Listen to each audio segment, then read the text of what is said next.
Good day, ladies and gentlemen. Thank you for standing by. Welcome to the Cognyte fourth quarter fiscal year 2024 earnings conference call. After the speaker's remarks, we will conduct a question-and-answer session. To ask a question at that time, you will need to press star 11. Please note that today's conference may be recorded. I would now like to hand the conference over to your speaker, host Dean Ridlon, Head of Investor Relations. Please go ahead. Thank you, Operator. Hello, everyone. I'm Dean Ridlon, Cognyte's Head of Investor Relations. Thank you for joining us today. I'm here with Elad Sharon, Cognyte's CEO, and David Abadi, Cognyte's CFO. Before getting started, I would like to mention that accompanying our call today is a presentation.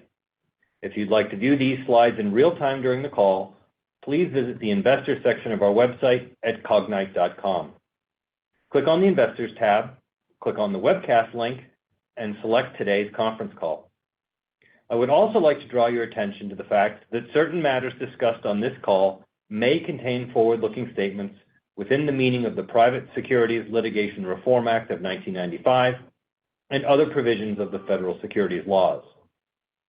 These forward-looking statements are based on management's current expectations and are not guarantees of future performance. Actual results could differ materially from those expressed in or implied by these forward-looking statements. The forward-looking statements are made as of the date of this call and, except as required by law, Cognyte assumes no obligation to update or revise them. Investors are cautioned not to place undue reliance on these forward-looking statements. For a more detailed discussion of how these and other risks, uncertainties, could cause Cognyte's actual results to differ materially from those indicated in these forward-looking statements, please see our annual report on Form 20-F for the fiscal year ended January 31st, 2023, and January 31st, 2024, which we expect to file today, and other filings we make with the SEC. The financial measures discussed today include non-GAAP measures. We believe investors focus on non-GAAP financial measures in comparing results between periods and among our peer companies that publish similar non-GAAP measures. Please see today's presentation slides, our earnings release, and the Investor section of our website at cognyte.com for a reconciliation of non-GAAP financial measures to GAAP measures.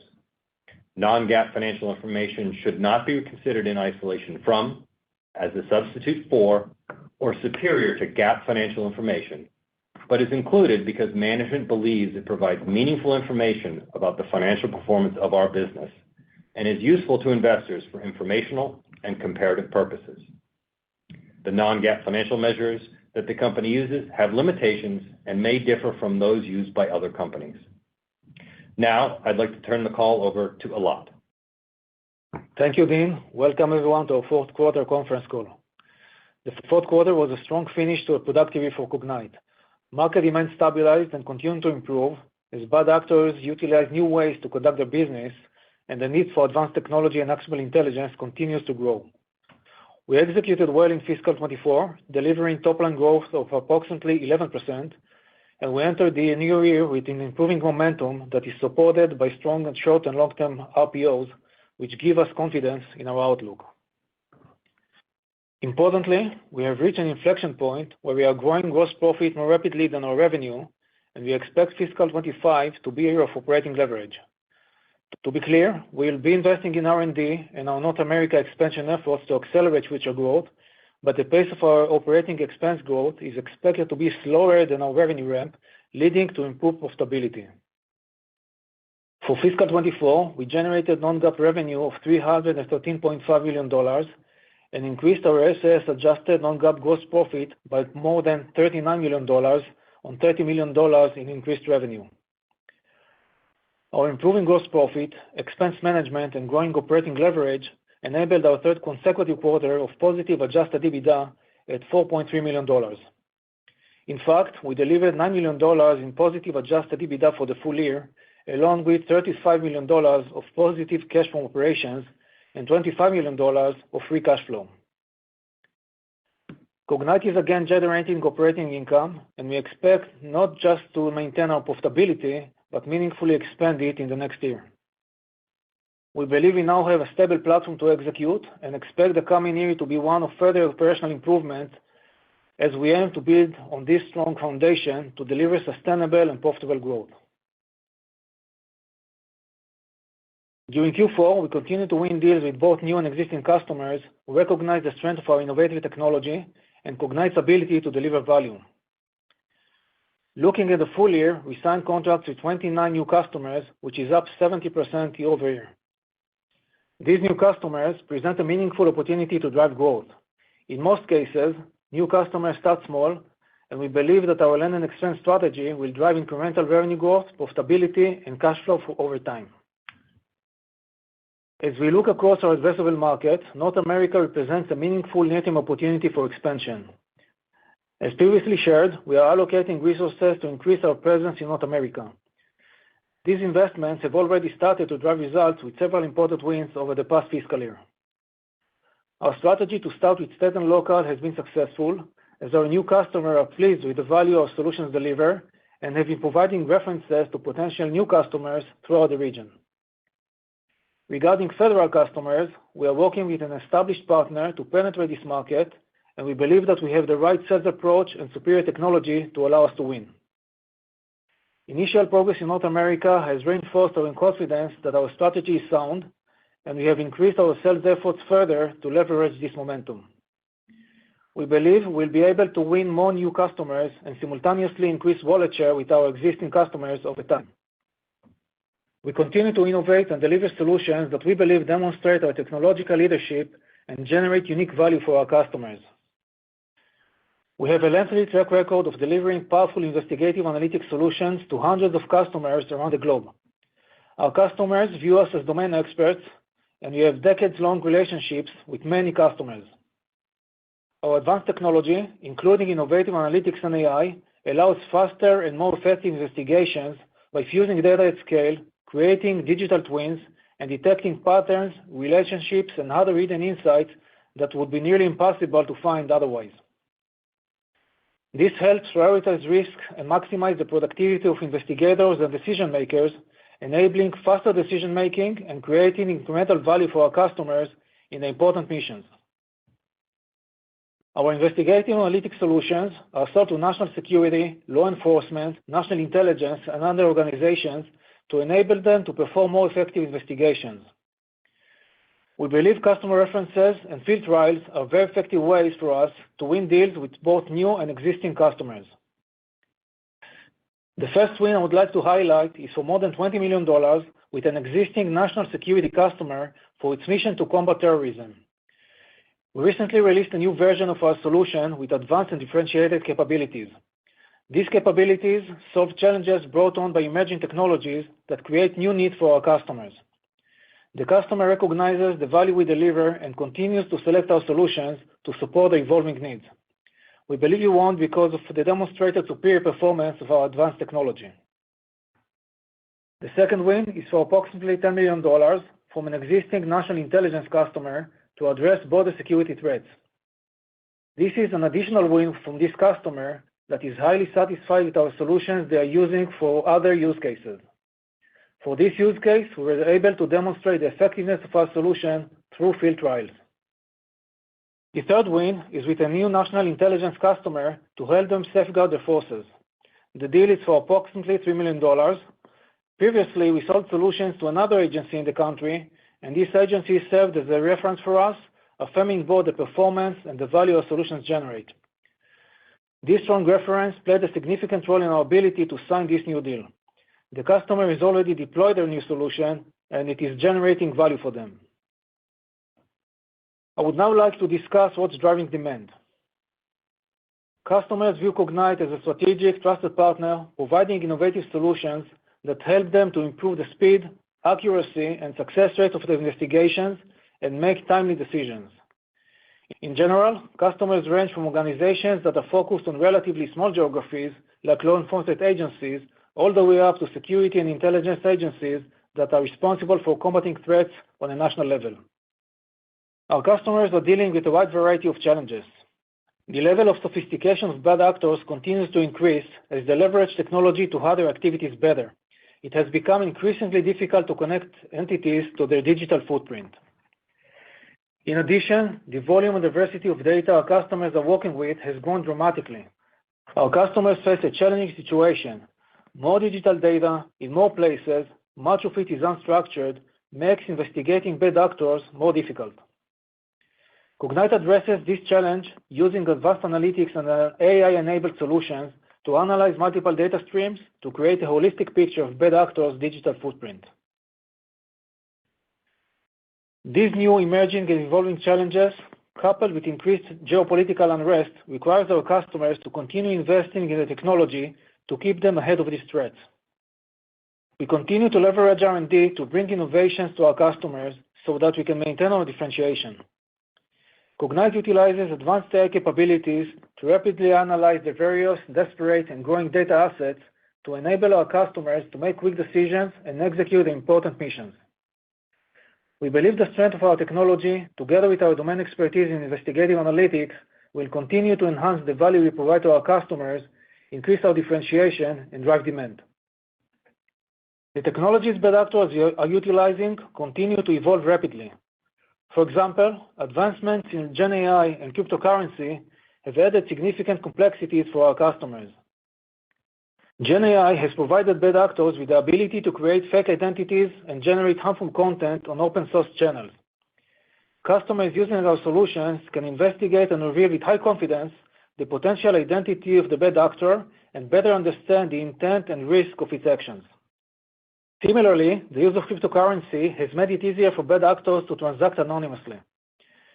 Crypto requires no physical space, and it can be swiftly transferred across borders without currency controls, regulations, or other barriers, making it an ideal asset for illegal transactions. Our decision intelligence platform enables authorities to construct a picture of suspects, organizations, companies, and financial accounts involved. Ultimately, this picture allows authorities to limit the ability of organized criminal groups to fund their operations. These examples illustrate the continually evolving landscape our customers need to address. We expect these trends to continue to generate demand for our solutions and drive long-term growth. Turning to our outlook for FY25. Demand for our solutions is solid, and we entered the year with a very strong short-term RPO. We expect to drive operating leverage this fiscal year, and at the same time, we're investing in advancing our capabilities and our go-to-market infrastructure with the aim of creating sustainable and profitable long-term growth. We are expecting revenue for fiscal 25 to be $340 million, plus or minus 2%, representing approximately 8.5% year-over-year growth at the midpoint. We also expect gross profit to grow faster than revenue. As a result of continued expansion in our gross margin, we expect gross profit to grow by more than 10% year-over-year. Given the leverage in our financial model, we expect adjusted EBITDA for the year to be about $19 million, more than double what we've generated in fiscal 24, reflecting our ongoing efforts to drive margin expansion. David will provide more detailed guidance during his remarks. To summarize, we believe the market is healthy. Our customers continue to face significant, growing, and evolving challenges across many use cases and look to us for solutions that help them accelerate investigations, make decisions faster, and mitigate a wide variety of threats. Cognyte is well established as domain expert and a trusted partner. Our customers frequently tell us that our solutions significantly improve their results, enabling them to effectively perform their missions and make the world safer. Our established long-term customer relationships continue to be a significant asset for us. We are pleased with our execution and financial results for the fourth quarter and full year, and we believe Cognyte is well positioned for sustainable growth and continuing improvement in profitability. Before I turn the call over to David, I want to take a moment to thank Cognyte Board of Directors members, Karmit Shilo and Zvika Nagan, for their significant contributions to Cognyte leadership and their strong commitment to our mission over the years. And I would like to welcome Sarit Sagiv and Ron Shvili, two accomplished executives, to our board. Sarit is a seasoned executive with deep financial and software industry experience in publicly traded companies. Ron brings extensive industry knowledge, including relevant experience from the Israeli Defense Forces, where he was head of research division, specializing in the fields of advanced communications, cyber and AI, and head of an elite technology unit. I'm confident that Ron and Sarit will each provide important additional strengths to our board. Now, let me turn the call over to David to provide more details about our results and fiscal 25 outlook. David? Thank you, Elad, and hello, everyone. We delivered fourth-quarter financial results that exceeded our expectations, reflecting stabilized market demand and solid execution. With a combination of highly differentiated solutions, healthy demand, and a large and loyal customer base, we were able to overachieve our expectations each quarter in fiscal 24, and we entered fiscal 25 with positive momentum. We ended the year with a strong balance sheet and a solid foundation for profitable growth. Our cash balance increased significantly during the year, primarily due to the $34.6 million of cash flow from operations and $25.5 million of free cash flow we generated during FY24. At the end of the year, our cash balance was $83.3 million, and we had no outstanding debt. During Q4, we extended our credit facility, and we now have $65 million available to borrow until the end of January 2026. Revenue for the full year was $313.5 million, an increase of approximately 11% year-over-year. The vast majority of the revenue growth was driven by $28 million increase in software revenue. Our software revenue was 89% of total revenue, close to our long-term target of 90%. Recurring revenue for the full year was $168 million, representing 54% of total revenue. Gross margin for the year was 69.2%, up about 650 basis points year-over-year. And full-year gross profit grew twice as fast as revenue and was $217 million, an increase of 22% year-over-year. The main driver for our gross profit improvement are the value our customers see in our innovative technology, our competitive differentiation, and improved cost structure. As Elad mentioned, we continue to win significant deals from both existing and new customers, reflecting the demand for and the value of our cutting-edge investigative analytics solutions. During fiscal 24, we won 29 new customers, an increase of 12 new customers compared to last year. Let me now share with you how we perform against each of our major KPIs. Our short-term RPO continues to be strong, a result of healthy demand for our solution and deals we have won. We ended the year with a short-term RPO of $302.5 million. Total RPO at the end of Q4 was $591.9 million. As a reminder, RPO, or remaining performance obligations, represent contracted revenue that is expected to be recognized as revenue in future periods. Q4 revenue grew by 17.6% year-over-year and was $83.7 million. Our software revenue in Q4 grew by 14.9% year-over-year and was $73.8 million. We were also able to improve our gross margin significantly. Q4 gross margin was 69%, an improvement of more than 420 basis points year-over-year.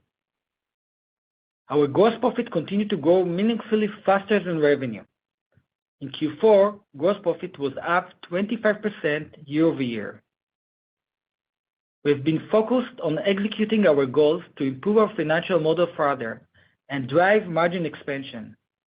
The combination of revenue growth, better margins, and effective cost structure drove improved profitability.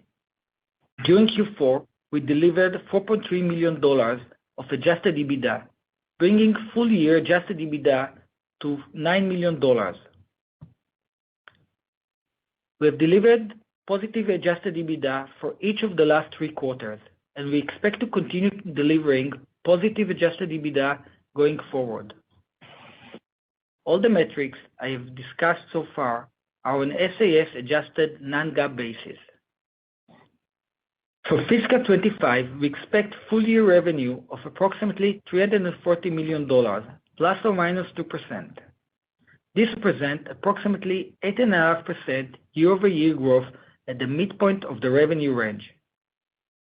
We believe that our strong short-term RPO of $302.5 million and the positive demand environment support this outlook. We also believe that the seasonality of our revenue will be similar to previous years. We expect Q1 revenue to be slightly below the Q4 level we are reporting today and to increase sequentially each quarter throughout the year. We believe that our outlook of top-line growth and continuing improvement in our gross margin will drive more than 10% year-over-year gross profit growth. We expect the non-GAAP gross margin to improve year-over-year and to be about 70.5%, an improvement of 130 basis points year-over-year. Gross margin may fluctuate between quarters based on our revenue mix. For the full year, we expect our non-GAAP operating expenses to grow meaningfully slower than revenue and be approximately $233 million, an increase of about 5%. Our quarterly OpEx may fluctuate slightly throughout the year. Because of the leverage we have in our model, we expect adjusted EBITDA to be about $19 million, more than doubled compared to last year. We expect our cash taxes to be about $10 million and non-controlling minority interest to be about $5 million. As a result, we expect annual EPS loss to come in at 13 cents at the midpoint of the revenue range.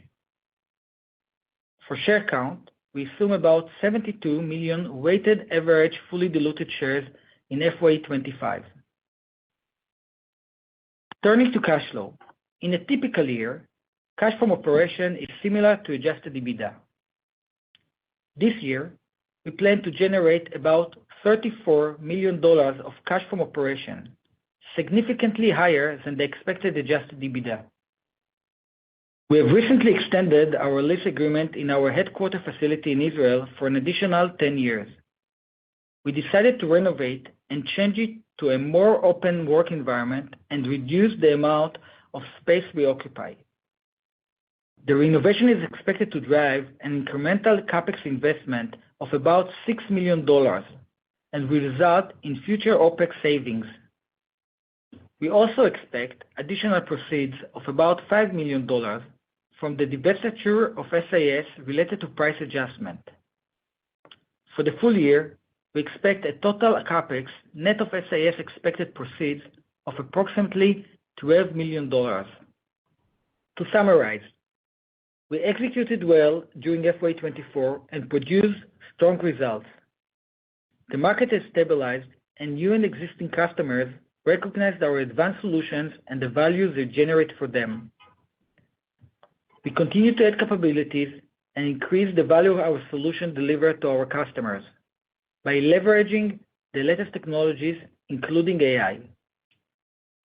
As a result, we expect FY25 to be a year of continued growth, significant profitability improvement, and strong cash flow from operations. We believe we are well positioned for sustainable growth and have leverage in our model so we can generate additional improvement in profitability and cash flow in future years. With that, I would like to hand the call over to the operator to open the line for questions. Operator? Thank you. If you'd like to ask a question, please press star 11. If your question has been answered and you'd like to remove yourself from the queue, please press star 11 again. Our first question comes from Mike Cikos with Needham. Your line is open. Great. Thank you, guys. Thanks for taking the questions here. I think the first question I wanted to ask you about was with respect to this past quarter, or the year, actually. I know the company said that you landed 29 new customers, which is up 70% year over year, which is a great statistic. Just trying to see, are these new customers, when they land, are they actually landing larger, or has the initial land remained relatively unchanged if I look at customers coming to Cognyte this year versus the customers who landed with Cognyte last year? Yeah. Hi, Mike. It's a good number of new customers for the year. Maybe I'll give you some more color. It's a variety of customer types. It's coming from different areas, law enforcement, national security, national intelligence. Also, geographic-wise, it's spread globally, so it's a good indication that demand across the world is healthy. Usually, new customers start small, and this is the case also now.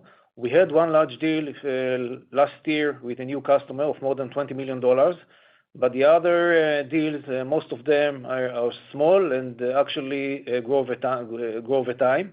And this is actually the land and expand strategy that we are following, acquiring new customers, starting small with either a few use cases and relatively limited capacity. And when they see the value, they go with us with expansions, upgrades, more functionality, and the wallet share is usually growing over the years.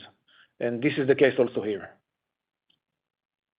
That's great to hear. And if I could just build on that comment around the land and expand. I know that you guys have in your slide deck, those 3 customers that you're citing. 2 are existing customers who decided to renew or increase their spend with Cognyte. I just think it might be helpful, but let's say for that national security customer who signed over a $20 million deal, is there any way you could provide some additional color as far as what the deal size was before that, or same for the $10 million national intelligence deal that you guys signed? Like, are these customers expanding at a rate of, is it 3% a year, or is it 5% a year? Just trying to get a sense of how quickly they're expanding their usage of Cognyte over time when they come to renew with you. Yes. So maybe I'll give you some more color about each one of them, and then I'll answer the quantification side, because quantification side is quite difficult because it's varying a lot between one customer to the other, with one deal to the other. But the first customer actually faced new technology that came in their territory and created more data that they need to address, which they didn't have the capabilities before. And given that we have this solution, and this customer is with us for many years, actually more than 2 decades, they came to us and they actually upgraded their capabilities with the new solution. And this happened a lot over the years with this customer. The second one is related to a use case. It's a border control solution for an existing customer that we had before. Actually, we sold already to this customer for border control also, but actually they have large borders and different concerns and different challenges in different areas of the border. And they actually expanded with capability that they didn't have before for a different border challenge. And the last one is actually a result of a reference of an existing customer that worked with us, was very happy, and actually was a very strong reference for us to another organization in the same country. About the quantification, it's very difficult to quantify because, it might be that customers start very large, like the other one that I mentioned earlier, $20 million plus new customer, that can fit into the capacity and functionality for a few years and not upgrading. Or it could be small deals that can come and grow quickly. So it really varies between one deal to the other, between one customer to the other. So statistics is not something that would be helpful here. And also, I believe that given that we have hundreds of customers in many countries and that we are able to actually engage with customers frequently and understand their current and future needs, it helps us a lot to be prepared with the technology they need in order to upgrade and address their new challenges, which happened in one of the examples I gave earlier. So land and expand is very important for us. Great. Thank you for that. And then just one final question, if I could. But I'm just trying to get a better understanding. I know that you guys gave some great color around CRPO exiting fiscal 24. If I look at the fiscal 25 revenue guidance that we have, this outlook, it looks like there's a decent amount of incremental revenue you guys are looking to add in this coming year in comparison to the CRPO growth. And I just wanted to get a better understanding of what's driving the confidence in driving that incremental dollar to Cognyte above and beyond the CRPO balance that we have today. Actually, the coverage of the RPO, the short-term RPO for the year is similar to last year. So it's not far from what it was before in terms of the coverage. And this gives us high confidence that we can deliver on the outlook. And also, we have the confidence, given that we have the mix of the deals in the RPO, that we are going to see improved profitability. So the confidence level in our outlook is high. Well, if I could just push back on that for 1 second, but if we go back a year ago, you guys, Cognyte had a CRPO balance of $281 million and then guided the full year to $300 million in revenue. So you're talking about $20 million increase.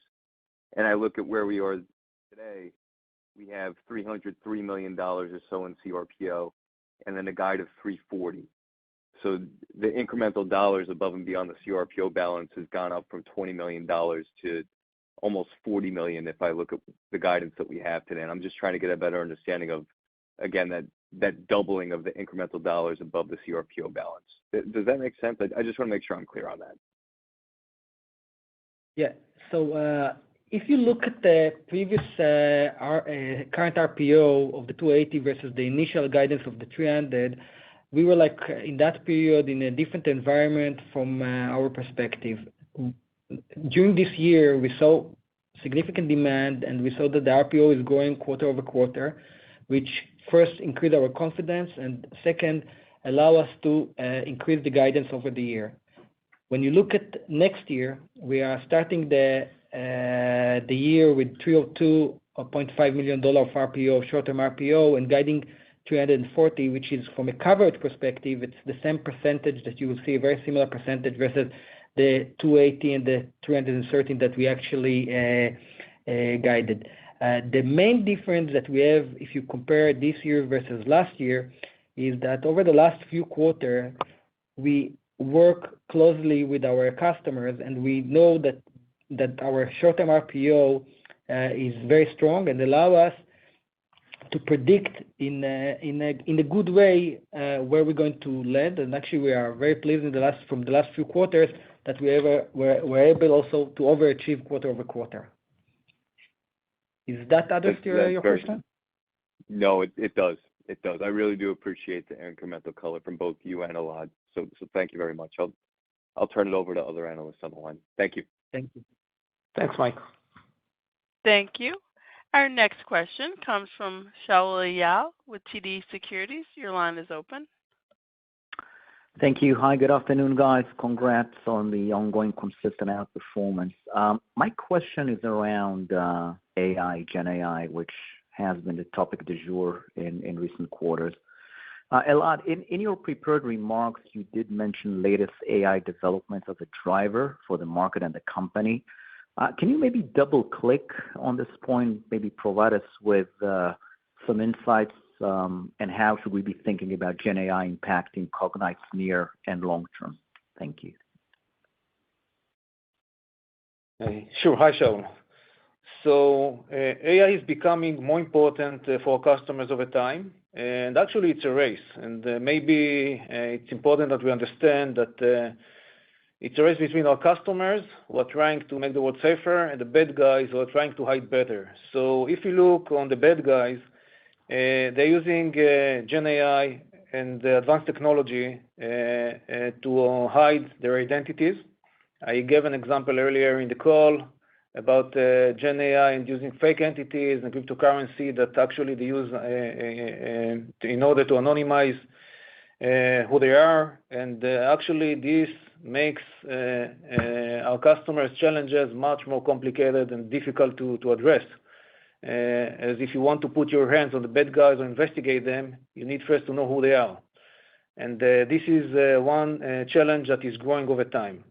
On the other hand, our customers, they have more data coming in, structured and unstructured from different sources.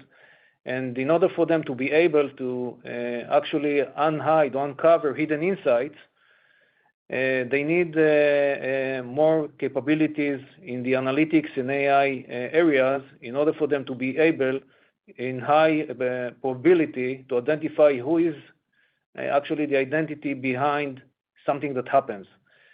So it's a race between those two. And it's important to remind everyone that AI has been part of our solutions for quite a long time. We view it as an integral part of our present and future products. And it's important to note that actually when we implement AI into our solution, we implement it into the process and the workflow of our customers. So it's part of the overall investigation process. It's not a standalone solution, but it's part of the workflow our customers are using, which is highly important. And also, some of our customers, or most of our customers, are government customers, and they have a unique environment. So we feed the AI into the environment. So we give them actually a holistic benefit of using our AI technology. So we will leverage AI to continually generate incremental value for our customers. And for this purpose, we have a dedicated AI research team that we established long ago.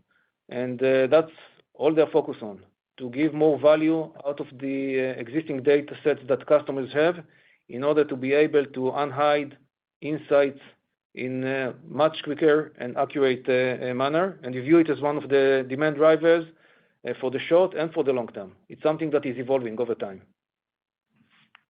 Thank you for that. Appreciate it. Thanks, Sharon. Thank you. As a reminder, if you'd like to ask a question, please press star 11. Our next question comes from Peter Levine with Evercore. Your line is open. Great. Thanks, guys, for taking my question. Maybe just one follow-up to that AI question. Given the privacy of your customers, the governments you work with, are there any restrictions in terms of maybe the data pools that you can pull from? Just curious how you guys navigate that, given the secrecy of some of your customers. Yeah, so I want to remind you that we do not provide managed services to our customers. And the data customers have is their own data. It's not data that we deliver to them.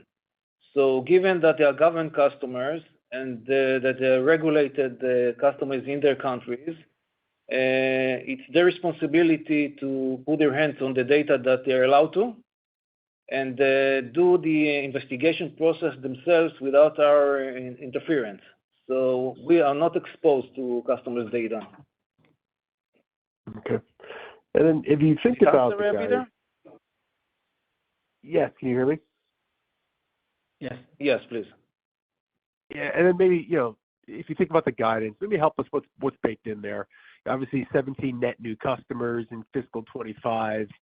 What are the assumptions for fiscal 25? I'm sorry, 17 for fiscal 24, and then if you think about fiscal 25, what are your assumptions? Meaning, is it more of an upsell motion? Do you still need to? Are you assuming that you're going to be hitting, call it, net new customer growth north of 17 versus what you saw in 24? So just give us an idea of kind of the assumptions behind the guide and what that entails. Yes, so I understand you ask about this in the direction of the guidance. So if you look at the guidance is built primarily on the existing RPO. So we are not relying much on new customers for the guidance. But if you look at existing new customers, we do have investments in order to accelerate growth over time, including acquiring new customers. One example is the US market that we are focusing on. Actually, most of the customers that we'll acquire there will be new customers.